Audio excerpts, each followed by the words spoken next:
Welcome to the Chronicles of Aeres 101 Part 5. Today I wanted to do something a little different and take a look at the Aeres world map from both a technical and a lore perspective. The oldest Aeres map I have is something that I drew on a piece of copy paper back in school almost 22 years ago at this point. At the time, Aeres was basically two continents separated by a river going down the middle. That concept is still around to this day, but the eastern continent, the Isle of Aeres, is something we're saving for future expansion content.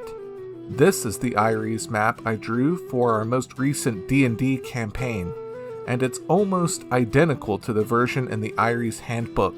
I'm proud of it, but I wanted something more professional for the book itself, at least a map that fits within our budget.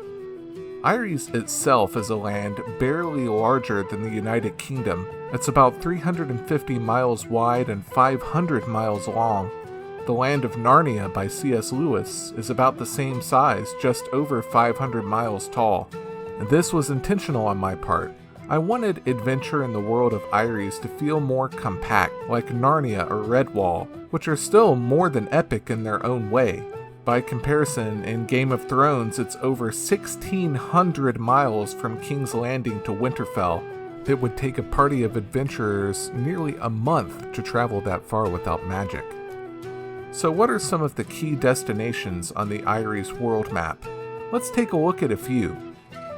Many of your adventurers will probably start in Tal'Dorei, the largest city in Aeres and home to the Watchers of the Wild, the most influential group of quest givers in the realm.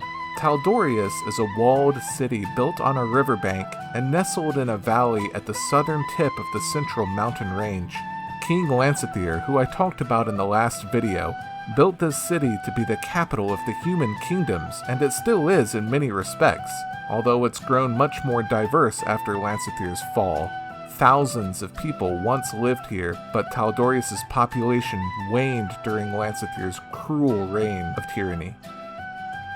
By contrast, north of Tal'Doreis is the ancient city of Aeres, the oldest city of men, and once the seat of human power in all of Aeres for 1,000 years. It was almost completely destroyed by the Witch Lord during his campaign of terror over 60 years ago.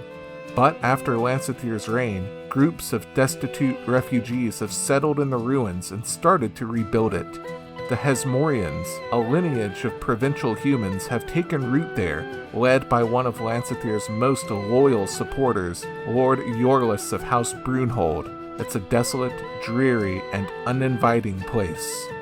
North, even of Aeres, is the enchanted forest of Grunkrist, a place of green wonder and mystery, and a home to fairy-like gnomes called the Drymere, along with the Wilderkind, woodsy animal folk. The last living god of Aeres, Tolgemir, the Lord of Beasts, makes his home in the center of the glade, but he's quite mysterious, and few people in the greater countryside even believe that he really exists. Through the power of illusion, the people of Grunkrist have kept their home safe from would-be invaders for centuries. There are many more destinations for adventure in Aeres, from the blackened dungeon of Bleisvar, the old bastion of the wicked Volgrax, to the snowy mountains of Bandelbron, home of the Frost Dwarfs. But I don't want to spoil too much here. As always, thanks for tuning in, and I should be back with a new episode after not too long. Until then, join us on Discord or follow us on Twitter. The links are down below in the description for the video. We appreciate all of your support.